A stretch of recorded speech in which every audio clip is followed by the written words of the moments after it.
Did you know football referees used to wear black all the time? And the reason behind it is surprising and powerful at the same time. It's not for tradition, not for fashion, but for authority.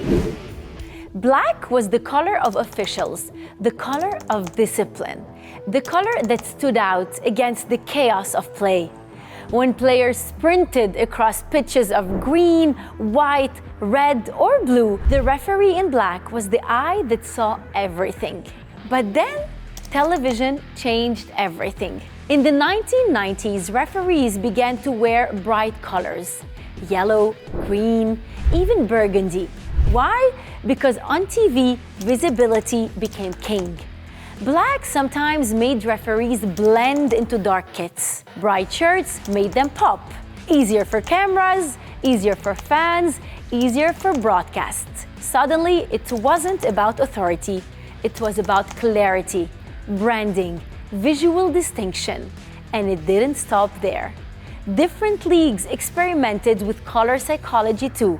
Some chose yellow because it signals alert. Others chose red for contrast. Today, FIFA allows referees to wear 5 primary colors: black, red, yellow, green, and blue, depending on which best stands out against both teams' kits. So next time you see a referee in yellow or one in blue, remember this: they're not just trying to look good, they're trying to be seen clearly, unmistakably, every second of every match. And today's deep dive is about a very special Indian sports figure, Neeraj Chopra, India's Javelin champion, a throw that changed history. He didn't come from a big city. He came from Khandra, a small village in Haryana. No fancy facilities. What he did have was belief, focus, relentless repetition. In 2021, at the Tokyo Olympics, he stood on the biggest stage in sport. The world was watching. Pressure registered on every heartbeat. And then the throw. 87.58 meters. Gold medal. History. India had never won Olympic gold in athletics before. Not ever, not once. He became the first. A moment that united a nation. A moment that silenced critics. But it wasn't luck.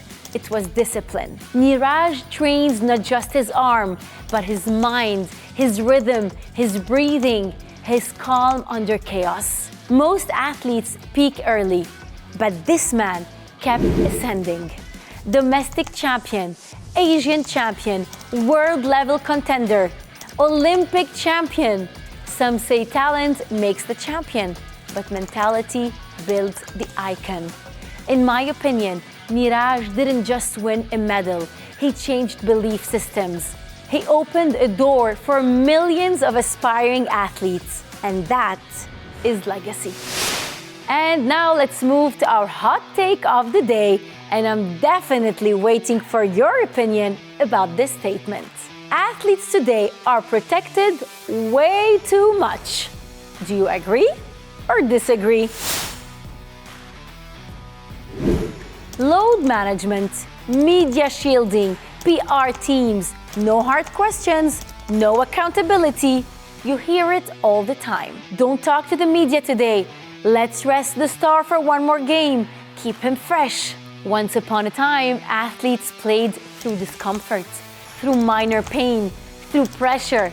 Today, anything less than peak performance warrants caution flags, backup plans, alternative schedules. And it's not just physical, it's psychological too. Athletes are surrounded by teams of people who protect their image at every turn. Brand managers, crisis PR professionals, social strategists. One misstep, boom, narrative team activated, damage control, story adjustment, perception management. But here's the thing, sport was never meant to be comfortable. Sport was meant to expose vulnerability, expose fear, expose flaws, and transcend them. In my opinion, we are building comfort zones, not champions. Because a champion is not defined by being untouched. A champion is defined by what they do after they have hit the hardest. So now I'm waiting to see your opinion. Do you think the current generation of athletes should be less protected? And do you think the previous generation of athletes was tougher? I'm waiting to read your opinion in the comment section to get this discussion going. And now let's end today's episode with a special top 10. And you are going to guess with me the top 10 highest paid football coaches in the world in the past year. The coaches are the architects behind the legends, the strategists who shape the game, and the paychecks reflect it. Number 10, Vincent Kompany, Bayern Munich, around 8 million euros per year. Number 9, Xabi Alonso with Real Madrid before being sacked, around 9 million euros per year. Number 8, Matthias Gisel, Al Ahly, Saudi Arabia, roughly 11 million euros per year. Number 7, Luis Enrique, Paris Saint-Germain, between 10 and 11.5 million per year. Number 6, David Moyes, Everton, around 15 million euros per year. Number 5, Mikel Arteta, Arsenal, around 15.5 million euros per year.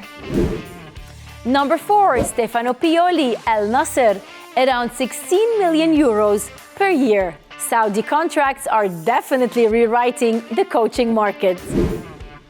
Number 3, Pep Guardiola, Manchester City, between 22 and 25 million euros per year. Trophies cost, and genius costs even more. Number 2, Simone Inzaghi, Al Hilal, over 25 million euros per year.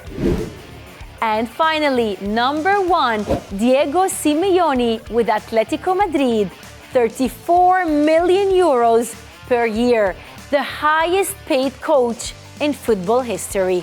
No style, just identity and results. That's it for today's episode of Game On. I hope you enjoyed our content. More behind the scenes, more elite stories you won't hear anywhere else but here. So make sure to like, comment, and subscribe to our channel. I'll see you next time.